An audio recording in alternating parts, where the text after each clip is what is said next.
আমরা সাধারণত টেলিভিশনের পর্দায় যাকে দেখতে পাই, একেবারে চলচ্চিত্রে যেমন দেখতে পাই, পরিচিত মুখ, অত্যন্ত পরিচিত মুখ, হাস্য কৌতুক থেকে শুরু করে অত্যন্ত সিরিয়াস অভিনয়, তাতেও যেমন তিনি সাবলীল ছিলেন। আর এই মুহূর্তে আমার সঙ্গে রয়েছেন একেবারে সরাসরি শিবপুর বিধানসভা কেন্দ্রের বিধায়ক, জনপ্রতিনিধি অবশ্যই রুদ্রনীল ঘোষ। রুদ্রনীলবাবু, আপনাকে প্রথমেই সিএনএ স্বাগত জানাই। নমস্কার। একেবারে টেলিভিশনে চলচ্চিত্র, সেখান থেকে আপনি দীর্ঘ লড়াই করেছেন। লড়াইয়ের পর গত 4 তারিখে বিধায়ক রুদ্রনীল ঘোষের সঙ্গে আমরা বসে আছি। যাত্রাপথটা খুব কি সহজ ছিল? খুব কঠিন ছিল বলেই তো সবাই জানে। আমার মনে হয় যে এই কঠিন লড়াই শুধু আমি না, ভারতীয় জনতা পার্টির বুথ স্তর অব্দি যারা অগণিত কার্যকর্তা রয়েছেন, এই লড়াইটা তাঁদের। আজ যে ফলাফল পশ্চিমবঙ্গের মানুষ ভারতীয় জনতা পার্টিকে ভরসা করে লিখে দিয়েছে, এই মুকুট আসলে আমাদের যত কার্যকর্তা রয়েছেন, যারা সাধারণ কার্যকর্তা, যাদেরকে সেইভাবে তার পাড়ার বাইরে কেউ চেনেন না, সেই প্রত্যেকটি মানুষের কঠিন লড়াইয়ের জন্য আজ এই জায়গায় ভারতীয় জনতা পার্টিকে বিশ্বাস করেছেন পশ্চিমবঙ্গের মানুষ। আমাদের সবার লড়াই কঠিন ছিল, কারণ একটা অন্ধকারের স্তূপ, একটা অপরাধের সাম্রাজ্য, একটা মিথ্যের প্রাসাদ মানুষকে ভয় দেখিয়ে তার অধিকার লুট করে প্রাণের বদলে, বেঁচে থাকবার বদলে মুখ বন্ধ করে রেখে দেওয়ার যে নিয়ম, সেই অচলায়তনে আঘাত করতে হয়েছে। সেই আঘাতটা ছিল লাগাতার আমাদের 300-র উপরে কার্যকর্তাদের যে প্রাণ বলিদান। সত্যি কথা জানাতে গিয়ে মানুষকে তার নিজের নাগরিক অধিকার সম্পর্কে সচেতন করতে গিয়ে প্রাণ দিয়েছেন, জমি, বাড়ি, মান, ইজ্জত, জীবিকা যে অগণিত বিজেপি কার্যকর্তা হারিয়েছে, তার উপরে কিন্তু সজাগ সহানুভূতির দৃষ্টি ছিল পশ্চিমবঙ্গের মানুষের। শুধু তাই নয়, বাম শাসন থেকে শুরু করে তৃণমূল শাসনে কিভাবে অর্থনৈতিকভাবে আমাদের নাগরিকরা, তারা যে জীবিকারই মানুষ হন না কেন, কিভাবে তাদের অবক্ষয় নেমে এসেছে, দুর্গতি নেমে এসেছে। আমাদের সংবিধান, আমাদের রাষ্ট্রে প্রত্যেকটি নাগরিকে ধর্ম, পেশা নির্বিশেষে যে অধিকার দিয়েছিল, তা পশ্চিমবঙ্গের মাটিতে এসে কিভাবে ভুলুণ্ঠিত করা হচ্ছে, কিভাবে তৃণমূল এবং তার দলের লুটেরা মানুষকে লুট করে নিজেরা ভোগবিলাসের প্রাসাদ বানাচ্ছিলেন, অহংকারের ধ্বজা ওড়াচ্ছিলেন অন্যায় করেও, তা পশ্চিমবঙ্গের প্রতিটি সচেতন নাগরিক, তিনি প্রান্তিক মানুষ হন, দরিদ্র মানুষ হন, মধ্যবিত্ত মানুষ হন, তারা নিজেদের জীবন জীবিকা ক্ষয়ক্ষতিকে উপলব্ধি করছিলেন আর সময়ের কাঁটাটাকে গুনছিলেন। আর রাস্তায় দাঁড়িয়ে মার খাওয়ার পর, হাত পা থেঁতলে যাওয়ার পরেও আমাদের ভারতীয় জনতা পার্টির কার্যকর্তাদের না থেমে, রোদে পুড়ে ঘামে ভিজে ওই বঞ্চিত মানুষের কথা তারা বলতে দেখছিলেন, ভারতীয় জনতা পার্টির ঝান্ডা নিয়ে তারা হাঁটছিলেন। তো ফলে একদিকে ভারতীয় জনতা পার্টির কার্যকর্তাদের লাগাতার পরিশ্রম, লড়াই, পুলিশি অত্যাচার, অ্যারেস্ট হওয়া, মিথ্যে কেস, এবং অন্যদিকে তৃণমূলের দম্ভ, আর মধ্যখানে বিচারক ছিলেন আমার পশ্চিমবঙ্গের মানুষেরা, মায়েরা, বোনেরা, বাবারা, কাকারা, যুব সমাজ। তারা কখনোই এই রাজ্যটাকে পরিযায়ী শ্রমিক তৈরির রাজ্য হিসেবে আর দেখতে রাজি হচ্ছিলেন না, যে অন্য রাজ্যে চলে যাবে বাড়ির পুরুষেরা, আমার ছেলে মেয়েরা যারা পড়াশোনা করে ডিগ্রি নিয়ে এসেছে, সততার সঙ্গে পড়ে চাকরি করবার কথা যাদের, তাদের চাকরি চুরি হবে, আর সাদা খাতা জমা দেওয়া লোক তৃণমূলের হাতে টাকা গুঁজে সরকারি পদ্ধতিতে তাদের চাকরি চুরি করবে। আর পশ্চিমবঙ্গের প্রাক্তন মুখ্যমন্ত্রী মমতা বন্দ্যোপাধ্যায় প্রশ্রয় দেবেন তাদের, যখন নারী স্বাধীনতা, নারী সম্মান লুট হবে, তখন তিনি নারীদের পক্ষে না দাঁড়িয়ে আততায়ীদের পক্ষ নিয়ে কথা বলবেন। বারবার অসম্মানিত করেছে পশ্চিমবঙ্গের মানুষকে। কেন্দ্রীয় সরকার থেকে নানাবিধ প্রকল্প, নানাবিধ স্কিম, যা পশ্চিমবঙ্গের সাধারণ নাগরিকের জন্য, সেগুলোকে যেভাবে আটকেছেন, আয়ুষ্মান ভারত স্বাস্থ্য পরিষেবার এই কার্ড, এটিকে থেকে শুরু করে বিশ্বকর্মা প্রকল্প, লাখপতি দিদি প্রকল্প, যেখানে মা বোনেদের হাতে পরিশ্রমের মাধ্যমে বছরে লাখ টাকা রোজগার করবার সুযোগ, সেগুলোকে যেভাবে আটকেছে, যেভাবে রেল, সড়ক, আমার দেশের সীমান্তে কাঁটাতার অব্দি না দিতে গিয়ে দিয়ে জমি দেব না, পাছে যদি কেন্দ্র সরকার যারা পরিচালনা করছেন নরেন্দ্র মোদীর নেতৃত্বে তাদের নাম হয়ে যায়। প্রকল্পগুলোর নাম চেঞ্জ করা হয়েছে, গরিব মানুষের জব কার্ডের টাকা লুট হয়েছে, আবাসের টাকা গরিব মানুষ না পেয়ে তৃণমূলের নেতারা পেয়েছেন। এই সবকটাই মানুষ নিজের জীবন যন্ত্রণা দিয়ে উপলব্ধি করেছে। ভারতীয় জনতা পার্টির নেতৃত্ব থেকে একদম নিচু স্তরের কর্মীদের তাদের লাগাতার লড়াই, মানুষকে জাগ্রত করা আর মানুষের বিবেক, এই দুটোর যৌথ লড়াইতে শ্যামাপ্রসাদের বাংলায় পশ্চিমবঙ্গের মানুষ ভালোবাসার আলো, বাতাস, মাটি আর জল দিয়ে পদ্ম ফুলের চাদর বিছিয়ে দিলেন।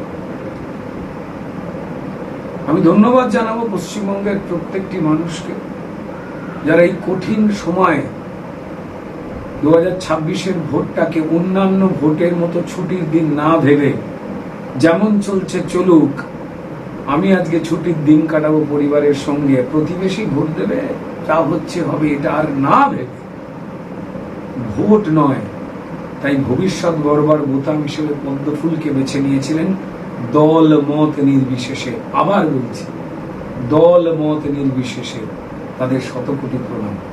আমি প্রণাম জানাবো আমার শিবপুরের মানুষজনকে, যারা আমার কাছে কেউই ভোটার ছিলেন না, আজও নেই, থাকবেনও না, তারা আমার প্রতিবেশী।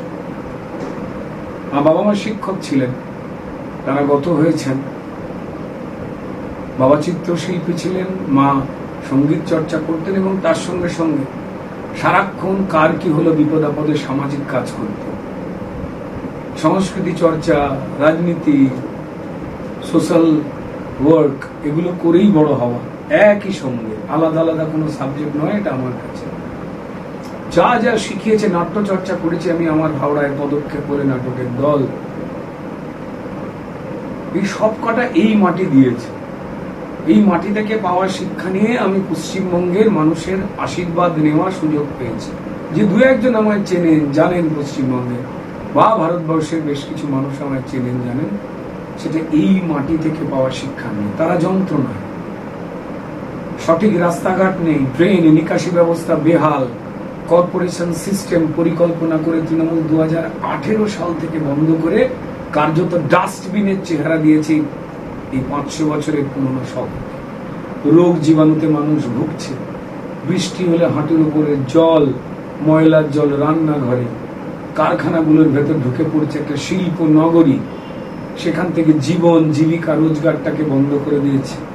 হেলথ সেন্টার যেগুলো বিশাল্যকরণের মতো কাজ করত, যা এই শিবপুর তথা হাওড়ার মাটিতে গরিব মানুষ এবং মধ্যবিত্তের কাছে, সেগুলো বন্ধ করে যাতে কিছু প্রাইভেট নার্সিংহোম, শুধু তারাই গরিব মানুষের রোজগার নিয়ে আরো ধনী হতে পারে তার বন্দোবস্ত করেছে। সমস্ত প্রাইভেট হাসপাতাল খারাপ নয়, কিন্তু কজনই বা মানুষের সামর্থ্য থাকে এই প্রাইভেট স্কুল বা প্রাইভেট হাসপাতালগুলোতে পরিষেবা নেওয়ার বা পরিবারকে শিক্ষিত করবার বা সুস্বাস্থ্য দেওয়ার? নেই তো।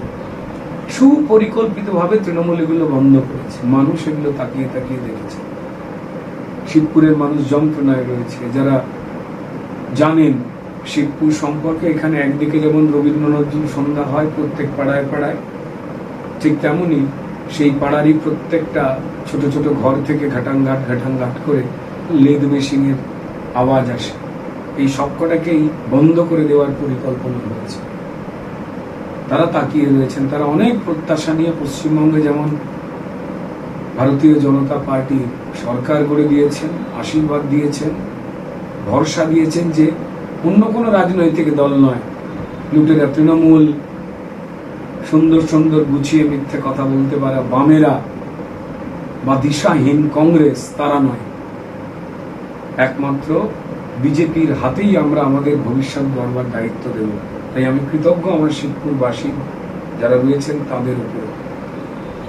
তাদের সঙ্গে বসে আলোচনা করে পরিকল্পনা করে ভারতীয় জনতা পার্টি সাংগঠনিক দল তারা যে কর্মপদ্ধতির দিক নির্দেশ দেবেন সেটাকে মেনে মানুষের মতামত নিয়ে একসঙ্গে কাজ হবে। আমরা সবাই জানি, মানুষ জানেন যে বামেদের চলছে না, চলবে না, ধর্মঘট ভেঙে দাও, গুড়িয়ে দাও, বন্ধ করো, এই যে বন্ধের রাজনীতি যা অর্থনৈতিকভাবে গরিব করে দিয়েছে মানুষকে, এবং তারপর তৃণমূলের লুঠের সাম্রাজ্য যা বহু মানুষ আমরা সবাই মিলে সাপোর্ট করে নিয়ে এসেছিলাম, তা গরিবের দল না হয়ে গিয়ে গরিবকে লুট করার দল হয়ে গেল। সেখান থেকে মানুষ কষ্ট পেয়ে সরে গেছেন এবং আলটিমেটলি ভরসা রেখেছেন ভারতীয় জনতা পার্টির পদ্ম ফুলে। আপনি যখন প্রচারে বেরিয়েছিলেন আমরা দেখছিলাম যে আপনি একাধিক সমস্যার কথা বারবার বলছিলেন। আমার এখনো মনে আছে আপনি একটি কল, যে কল থেকে জল পড়া, সেই কলটা দেখিয়ে আপনি বারবার বলছিলেন যে কল আছে কিন্তু জল নেই। একাধিক সমস্যা বারংবার, বিশেষত আপনি একাধিক সমস্যার কথা বলার পরেও আপনি মানুষ যখন আপনার প্রতি ভরসা রাখেন, আজকে আপনি নিজে বলছেন শিবপুরের মানুষের সঙ্গে কথা বলবেন, শিবপুরের মানুষ আপনার কথা চলছে, সবার সঙ্গে কথা চলছে। বরাবরই মেলামেশার মধ্যেই তো ছিলাম, বরাবরই আমার মানুষজনের সঙ্গে মেলামেশা করতে, বিভিন্ন পেশার, বিভিন্ন ধরনের, বিভিন্ন ধর্মের আমার ভালো লাগে। আপনারা দেখতে পাচ্ছেন সেই ছবি ঘুরে বেরিয়েছে বিভিন্ন জায়গায়। আমি যখন আমাদের এখানে রামরাজাতলা রয়েছে, 350 বছরের ভব্য রাম মন্দির, যারা রাম বাঙালির নয় বলে মিথ্যে কথা বলতো তারা লজ্জিত হয়ে গেছে। রাম রাজাতলা 350 বছরের ভব্য মন্দির, এই রামতলা দিয়ে যখন রামনবমী আমাদের এখানে হয়, মা দুর্গার বিসর্জনের সময় যত ভিড় হয় ঠিক তাকেও প্রায় ছাপিয়ে দেয় রামনবমী, রাম বিজয়। তো যখন এই রামনবমীর দিনে আমি ছোট হনুমানজির গদা নিয়ে বেরিয়েছিলাম, যত সনাতনী মানুষ রয়েছেন তাদের সঙ্গে ধর্মীয় আনন্দে, তখন আমাদের এখানে মৌখালির দিকে যারা মুসলমান সম্প্রদায়ের আমার ভাইরা, তাদেরও অনুষ্ঠান ছিল তাদের ধর্মের সমাজে, তারাও নতুন সুসজ্জিত পোশাকে বেরিয়েছিলেন। তারা আমায় দেখতে পেয়ে বাইক থামিয়ে হাত বাড়িয়ে দিয়েছিলেন। সবকা সাথ, সবকা বিশ্বাস, সবকা বিকাশ, এই কথাই তো নরেন্দ্র মোদী পরিচালিত ভারতীয় জনতা পার্টির যে সরকার, তারাই বলে। আমাদের সনাতন তো এটাই শেখায় যে বসুধৈব কুটুম্বকম। সনাতন যেখানে শক্তিশালী, সেখানে অন্য সব মানুষ বিভিন্ন মতের, পথের, ধর্মের, তারা ততটাই স্বাভাবিক এবং সুন্দর। কিছু লোক এটাকে গুলিয়ে দেওয়ার চেষ্টা করেছিল, আর মানুষ জানিয়ে দিয়েছেন ভোটের রায় দিয়ে, সে আপনি তৃণমূল হন, বামেরা হন আর কংগ্রেস হন, আপনারা মিথ্যা কথা বলছেন, দোহাই এবার চুপ করুন, নিজেদের ভুল প্রচার করাগুলো বন্ধ করুন, আপনাদের মিথ্যাচারী আমাদের সত্যের পথে যেতে বাধ্য করলো বলে তারা ভারতীয় জনতা পার্টির পদ্ম ফুলে আঙুলটা দিয়ে আশীর্বাদ দিয়েছে। বলছি যে প্রাক্তন মুখ্যমন্ত্রী মমতা বন্দ্যোপাধ্যায় গতকালকে তিনি ডাক দিলেন বিজেপিকে রুখতে আমার কোনো ইগো নেই, বাম, অতি বাম, বিজেপি বিরোধী সব শক্তি আছে এক জায়গায়। বাবু কি বলবেন? দেখুন, একজন ইগো সর্বস্ব মানুষ বারবার প্রমাণ করেছেন তিনি নিজেকে ছাড়া অন্য কারুর কোনো পরামর্শ, সুপরামর্শ যেগুলো, সেগুলো তিনি শুনতে চান না। চাকরি বাকরি, চাল ডাল, আবাস, শিল্প বাণিজ্যের ক্ষতি মুখ্যমন্ত্রী হিসেবে তিনি হতে দিয়েছেন। নারী অসম্মান, যোগ্যকে অযোগ্য বলে দাগিয়ে দেওয়া, তাঁরই পুলিশ ক্রিমিনালদের স্যালুট করে সাধু বানাবার চেষ্টা করেছে তাঁরই নির্দেশে। যিনি ইগো এবং মিথ্যে সর্বস্বতার প্রমাণ দিয়েছেন প্রত্যেকটি মানুষের কাছে, এবং এমন কাণ্ড কারখানা থেকে তার দলেরই যারা ভোটার ছিলেন, যাদের নাগরিক পরিষেবা তিনি কেড়ে নিয়েছেন। কারণ তিনি কোনো চোর চোত্তরকে গ্রেপ্তার করাননি যারা চাল ডাল আবাস চাকরি কয়লা বালি চুরি করছেন। তিনি তার পুলিশকে দিয়ে ওই ক্রিমিনালদের স্যালুট ঠুকিয়েছেন, এবং তারাই যারা তৃণমূলকে ভোট দেয় তাদেরও সহায় সম্বল সব চুরি করেছে। তো এহেন একজন আত্মপ্রেমী এবং অপরাধ প্রেমী একজন মানুষ, তার পরিণাম কি হবে মানুষ ঠিক করে দিলেন। এতদিন ধরে রবীন্দ্রনাথের মূর্তি ছোট থাকত বা ছবি ছোট থাকত, তার থেকে কারুর বড় ছবি হবে। নির্লজ্জতার চূড়ান্ত উদাহরণ দিয়ে তারা রবীন্দ্রনাথ, নজরুল, বঙ্কিম, যারা যারাই ছিলেন, আমাদের প্রিয় সুভাষ, এই অমর চরিত্ররা, কালজয়ী চরিত্ররা, আরো গুণী মানুষ, রামকৃষ্ণদেব, বিবেকানন্দ, সবার থেকে নিজের ছবি হয় বড় রাখতেন বা তাদের সঙ্গে নিজের ছবি ভিড়িয়ে দিয়ে তিনিও মহামানব বলে নিজের পরিচয় দিতেন। বাঙালি ভোলেনি। তৃণমূলের মঞ্চ থেকে রামকৃষ্ণ তৃণমূল, মা শারদা তৃণমূল, বিবেকানন্দ তৃণমূল বলে বাঙালি আর বাংলার অস্মিতাকে খর্ব করার প্রয়াস কিভাবে হয়েছে। মমতা বন্দ্যোপাধ্যায় নিজের গলার ঘামে ভিজে যাওয়া গামছা বিদ্যাসাগরের গলায় পুড়িয়ে দিতে একটুও তার হৃদয় কেঁপে ওঠেন। নির্লজ্জতার চূড়ান্ত উদাহরণ, অহংবোধের চূড়ান্ত উদাহরণ তিনি করেছেন। তার দলের এমএলএ এমপি নেতারা তাকে বড় করতে গিয়ে কখনো কেউ বলে দিয়েছেন যে মমতা বন্দ্যোপাধ্যায় আজকের মা কালী, কখনো তারা বলেছেন যে মমতা বন্দ্যোপাধ্যায় আজকের রামকৃষ্ণ, বলেছেন কুণাল ঘোষের মতো স্বঘোষিত জীবন্ত কিংবদন্তি। কেউ বলেনি ঋতব্রতর মতো মানুষেরা, রাজ্যসভার সাংসদেরা এই যুগের চৈতন্যদেব নাকি বন্দ্যোপাধ্যায়, এবং তিনি খুশি হয়েছেন, তিনি চান এইসব শুনতে। তাই তারা বলেছেন, ছোট করেছেন রবীন্দ্রনাথের ছবি মমতা বন্দ্যোপাধ্যায় ছাত্র সংগঠন আগুন দিয়ে জ্বালিয়েছে। এরা বাংলার বাঙালির অস্মিতা নিয়ে যত কথা বলেছে, বাঙালি তত যন্ত্রণা পেয়েছে। যে বাঙালির হাতের কাজ আর পেটের ভাত আর নিরাপত্তা সম্মান এরা চুর চুর করে বিচূর্ণ করেছে। বলছি, আপনারা বারবার বলছেনও, এখনো প্রচারে বলেছেন যে ভয় আউট, ভরসা ইন। আমরা দেখতে পাচ্ছি যে অভিষেক বন্দ্যোপাধ্যায়ের বাড়ি শান্তিনিকেতন, তার সামনে সাধারণ মানুষ তারা যেভাবে যাচ্ছেন দেখতে একটা দ্রষ্টব্য স্থান হয়েছে বর্তমানে।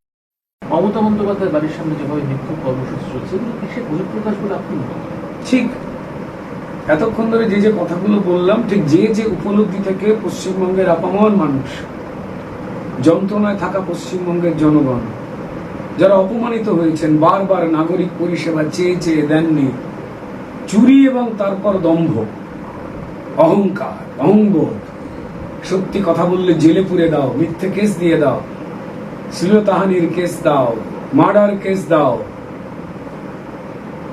যে পুলিশ কর্মীরা ন্যায় সংহিতা মেনে চলতে চেয়েছিলেন তাদের থ্রেট করা হয়েছে, যারা ক্রিমিনাল তাদের স্যালুট ঠোকুন, যারা সত্যি কথা বলছে তাদের জেলে পুরে দিন।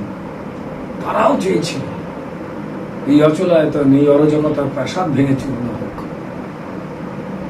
এই দাম্ভিক লুটেরা তৃণমূলের পরাজয় ঠিক দাম্ভিক রাবণের মতোই হলো ভগবান শ্রী রামচন্দ্রের হাতে। মানুষের ভালোবাসায় শ্যামা প্রসাদের এই বাংলায় পদ্ম ফুলের চাদর বিছিয়ে দিলেন মানুষ। সময়ের লেখনী ছিল। বলছি, আগামী 1 বছরের কোনো তালিকা তৈরি করেছেন কিভাবে কাজ করবে? দেখুন, অপেক্ষায় রয়েছে, কারণ যতক্ষণ না পর্যন্ত শপথ গ্রহণ হচ্ছে বিধায়ক হিসেবে, ততক্ষণ অব্দি পুরোটা পদ্ধতিগতভাবে ঠিক নয়। এলাকার মানুষের সঙ্গে কথা হচ্ছে। ভারতীয় জনতা পার্টি বহু আগে থেকেই পশ্চিমবঙ্গের এই অর্থনৈতিক সংকট কি করে কাটানো যায়, মানুষের পেটে ভাত হাতে কাজ আসে, দল মত ধর্ম নির্বিশেষে তার প্রক্রিয়া ডেভেলপমেন্টের কি করে ঘটানো যায়, বিকশিত পশ্চিমবঙ্গ ছিল আমাদের স্লোগান। তেমনি বিকশিত শিবপুর কি করে করা যায়, বিধায়কের যে দায়িত্ব মানুষ তুলে দিয়েছেন সে নিয়ে ভাবনা চিন্তা কনস্ট্যান্ট চলছে।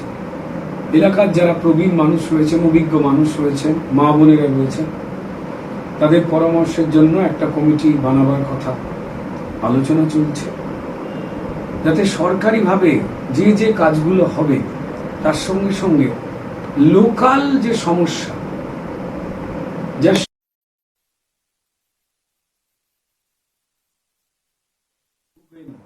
ভুগে এসেছে তাদেরও মতামতটা জানাটা বড় জরুরি।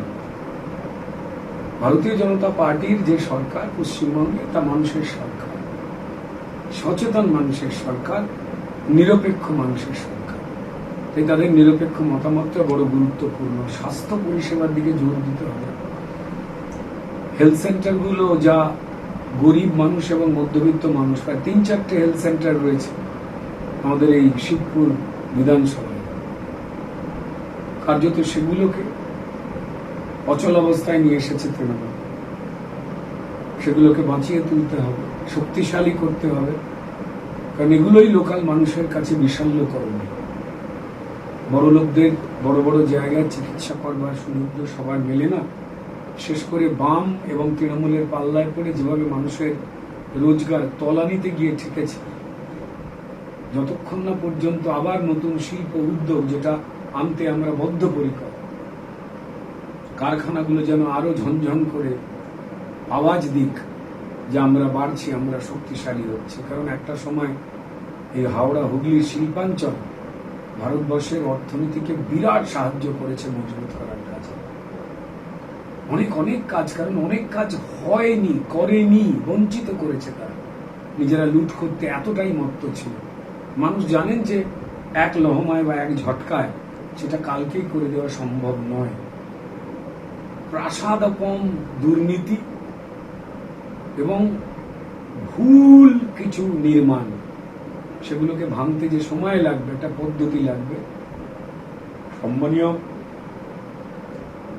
মুখ্যমন্ত্রী শুভেন্দু অধিকারী আমি নয় আমরা হয়ে কাজ করতে বলেছেন, যে একটা বড় বার্তা দেয়।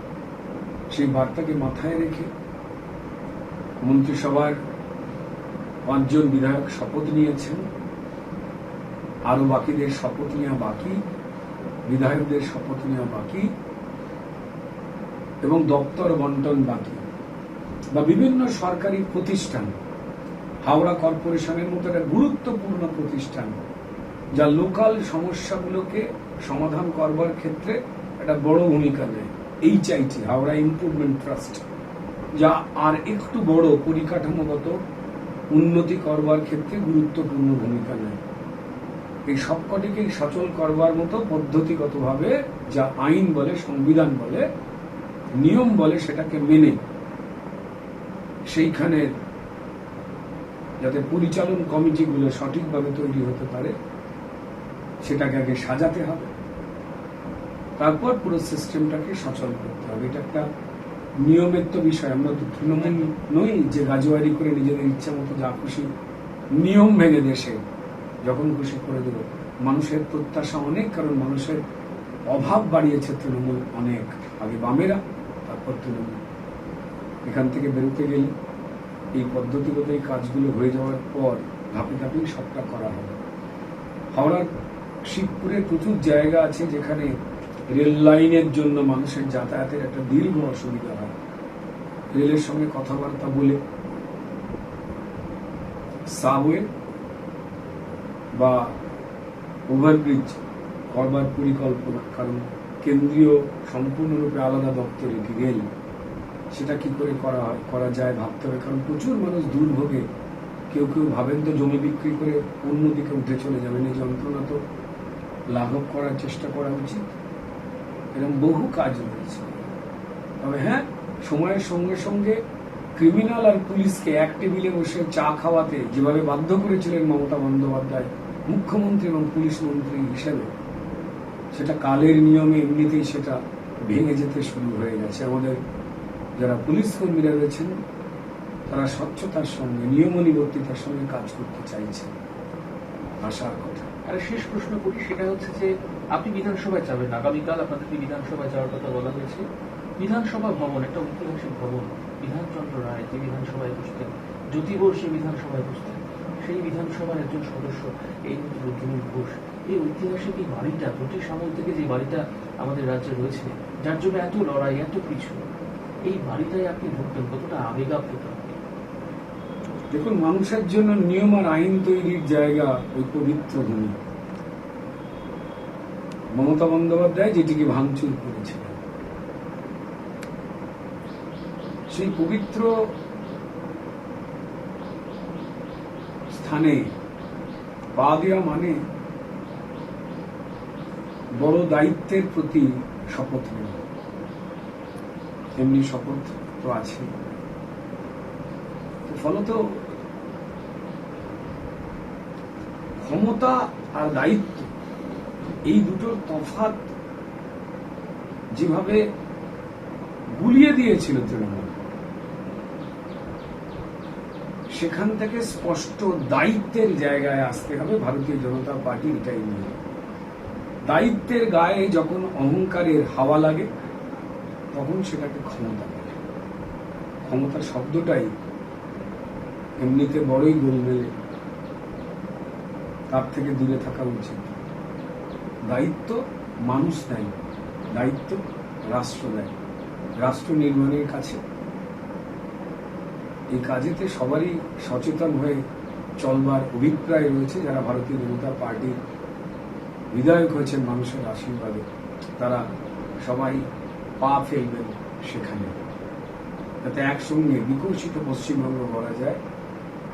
বিকশিত শিবপুরের মতো প্রতিটা বিধানসভা, এমনকি যে বিধানসভায় ভারতীয় জনতা পার্টিকে কিছু অশুভ শক্তি যেখানে ভুল বোঝাতে মানুষকে সফল হয়েছিল, সেই বিধানসভাগুলো যেগুলো ভারতীয় জনতা পার্টির প্রার্থীরা জেতেনি, তৃণমূলের কায়দায় সিলেবাসে সেগুলোকে বঞ্চিত রেখে দাও। যে গলিতে আমার ভোট নেই সেখানে রাস্তা হবে না। যারা সত্যি কথা বলে তাদের বাড়িতে জল যাবে না। এই যে একটা অশুভ রাবণের দম্ভ এবং ক্ষতি করার যে প্রয়াস অভ্যাস তৃণমূল করেছিল, সেখান থেকে সরে আসবার শপথ যে আমাদের নয়, সেও আমাদের। নরেন্দ্র মোদীজির এমন কোন প্রকল্প নেই, ভারতীয় জনতা পার্টির এমন কোন প্রকল্প নেই। আমাদের সম্মানীয় সভাপতি সর্বভারতীয় নীতিন নবীনজি বলুন, আমাদের রাজ্যের সম্মানীয় সভাপতি সমীর ভট্টাচার্য বলুন, বা আমাদের মুখ্যমন্ত্রী শুভেন্দু অধিকারী বলুন, সবার জন্য কাজ করতে হওয়ার বারবার নির্দেশ আগেও দিয়েছেন, এখনো বারবার মনে করাচ্ছেন সবাইকে। বিচলিত হওয়ার, আতঙ্ক হওয়ার যারা বিরোধী, কোনো প্রয়োজন নেই। প্রতিহিংসা, প্রত্যাঘাত, এগুলোতে আমরা বিশ্বাস করি না। হ্যাঁ, যন্ত্রণা হয়েছে, আমাদের সব মনে আছে। কারা কারা মানুষকে ভুল বুঝিয়েছিলেন, কারা এই দেশ বিরোধিতার কথা বলেছিলেন এই দেশের মাটির নাগরিক হয়ে, কারা এই সনাতনের মাটির মানুষ হয়েও সনাতন বিরোধিতা করে দুঃখ দিয়েছেন, সব মনে আছে। কিন্তু মনে থাকা মানেই তাদের সঙ্গে কোনো অশোভনীয় আচরণে ভারতীয় জনতা পার্টি বিশ্বাস করে না। বসুধৈব কুটুম্বকম আমাদের বীজ মন্ত্র। নরেন্দ্র মোদী যে মন্ত্র উচ্চারণ করিয়েছেন, সবকা সাথ, সবকা বিকাশ, সবকা বিশ্বাস, এই সবকা মানে যে আমাকে ভোট দেয়নি তিনিও। হয়তো তিনি ভুল বুঝেছেন, আজ হয়তো অনেকেই নিজের ভুল পাল্টে নেবার চেষ্টা করছেন, বার্তাও দিচ্ছেন, ফুল পাঠাচ্ছেন। সবাই ভালো থাকুন এই পশ্চিমবঙ্গে, এটা ভারতীয় জনতা পার্টি অন্তর থেকে বিশ্বাস করে এবং চায়। শ্যামাপ্রসাদ মুখার্জিরা না থাকলেই মাটি সেদিন হয়তো পূর্ব পাকিস্তান বা আজকের বাংলাদেশের মাটিতে পড়ে যেত। গোপাল পাঁঠারা না থাকলে আজ হয়তো অন্য কোনো মানচিত্র দেখতে পেতাম। যেভাবে বামেরা সুরাবর্দী, হোসেন শাহ সুরাবর্দীর গ্রেট ক্যালকাটা কিলিং এর অংশ হয়ে সনাতনীদের আঘাত করে গেছে, ফালা ফালা করে কেটেছিল, আর ফালা ফালা করে ইতিহাসের বইয়ের পাতাগুলোকে মুছে দিয়েছে, সেগুলো আমাদের জানতে হবে, মনে রাখতে হবে। সমস্ত ধর্মের মানুষ, সমস্ত পেশার মানুষ তাতে নিরাপদে এবং সম্মানে থাকতে পারেন। আমাদের মায়েরা, বোনেরা সবাই সেই কাজে ব্রতী হতে হবে। সেটাই আমাদের মূল লড়াই। আমাদের লড়াই আলোর পক্ষে, কালোর বিরুদ্ধে। কেউ প্রতিবেশী, সকলেই প্রতিবেশী, কেউ ভোটার নয়। শিবপুরের মানুষ সকলেই প্রতিবেশী, তারাই বেছে নিয়েছে রুদ্রনীল ঘোষকে এবং সকলকে সঙ্গে নিয়েই উন্নয়ন হবে গোটা শিবপুর বিধানসভা অঞ্চলে। দেবাঞ্জনের সঙ্গে রাজা সাহা, ক্যালকাটা নিউজ, শিবপুর, হাওড়া।